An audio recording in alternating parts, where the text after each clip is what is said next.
नमस्कार, आप देख रहे हैं एबीपीएल न्यूज और मैं हूं आपके साथ मोहम्मद उवैस।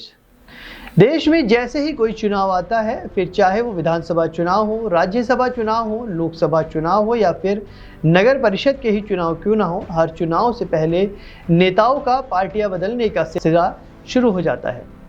और कुछ ऐसा ही सिलसिला उत्तराखंड में भी ठीक लोकसभा चुनाव से पहले शुरू हो चुका है, लेकिन यहाँ सिर्फ कांग्रेस खेमे में ही हलचल मची हुई है।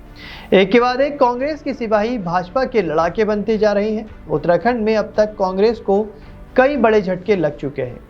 कांग्रेस को लगने वाले झटकों की शुरुआत 28 जनवरी को पूर्व विधायक शैलेंद्र रावत के त्यागपत्र के साथ हुई। इसके बाद 8 मार्च को पौड़ी से पिछली बार कांग्रेस से लोकसभा चुनाव लड़ चुके मनीष खंडूरी ने इस सिलसिले को बढ़ाया और कांग्रेस को अलविदा कह दिया। कुल मिलाकर अगर देखा जाए तो इस दौरान एक वर्तमान विधायक, 4 पूर्व विधायक, एक पूर्व सांसद प्रत्याशी और 2 विधानसभा प्रत्याशी कांग्रेस को अलविदा कह चुके हैं।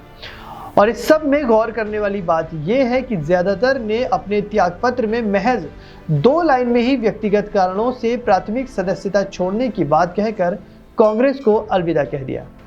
कांग्रेस से अब तक पूर्व विधायक शैलेंद्र रावत, मनीष खंडूरी, बद्रीनाथ विधायक राजेंद्र भंडारी, पूर्व विधायक विजयपाल सिंह जसवाण, मालचंद, धन सिंह नेगी और विधानसभा चुनाव में कांग्रेस प्रत्याशी रही लक्ष्मी राणा और अनुकृति गुसाई भी कांग्रेस का साथ छोड़ चुकी है।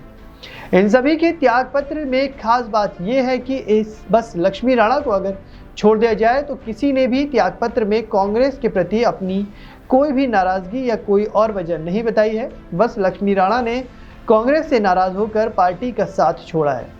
बाकी सब ने बस 2 लाइन लिखी है कि वो व्यक्तिगत कारणों से पार्टी की प्राथमिक सदस्यता से त्यागपत्र दे रहे हैं। इसके अलावा कोई दूसरी जानकारी नहीं दी गई है। लेकिन इसमें सोचने वाली बात यह है कि ठीक चुनाव से पहले इतने लोगों को ऐसा क्या व्यक्तिगत कारण आ गया कि कांग्रेस को झटके पर झटका दे रहे हैं। विधायक राजेंद्र भंडारी ने तो अपने त्यागपत्र में सिर्फ 1 लाइन लिखी है, ज्यादा कुछ लिखने की जहमत भी नहीं उठाई और ज्यादातर ने कांग्रेस छोड़ने के बाद तुरंत ही भाजपा का दामन थाम लिया है। वहीं कांग्रेस के नेता इन सभी त्यागपत्र की एक जैसी भाषा होने पर हैरानी जता रहे हैं। कांग्रेस का साथ छोड़ने वाले टिहरी के पूर्व विधायक धन सिंह नेगी ने तो अपना त्यागपत्र ही भाजपा के लेटर हेड पर भेजा है। देखा जाए तो धन सिंह नेगी पूर्व में भाजपा से ही विधायक थे। वो ठीक विधानसभा चुनाव से पहले ही कांग्रेस में गए थे। वैसे इन सभी इस्तीफों पर अभी कांग्रेस प्रदेश नेतृत्व ने कोई बड़ी प्रतिक्रिया नहीं दी है, लेकिन कांग्रेस प्रदेश उपाध्यक्ष मथुरादास जोशी ने कहा है कि आश्चर्यजनक है कि सभी त्यागपत्र में एक जैसी भाषा लिखी गई है। ऐसा लगता है कि जैसे किसी एक ही व्यक्ति ने सबके त्यागपत्र टाइप किए हैं। राजेंद्र भंडारी को तो भाजपा में शामिल होते समय लिखा हुआ बयान पढ़ना पड़ा। इससे साफ है कि ये सारा खेल कहां से रचा जा रहा है।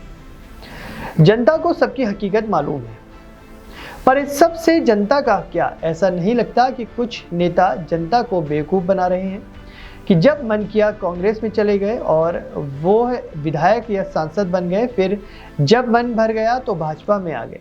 लेकिन इन सब में विश्वास तो उन्हीं लोगों का टूटता है जो इन नेताओं को वोट देते हैं और बड़े बड़े पदों पर बैठाते हैं।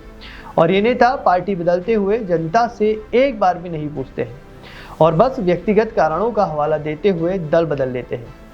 आपके इस मामले में क्या राय है, हमें ज़रूर बताइएगा कि नेताओं का इस तरह से बार बार पार्टी बदलना कहाँ तक ठीक है और पार्टी बदलने वाले नेताओं को क्यों दूसरी पार्टियां बड़े आदर से अपनी पार्टी में शामिल करती हैं।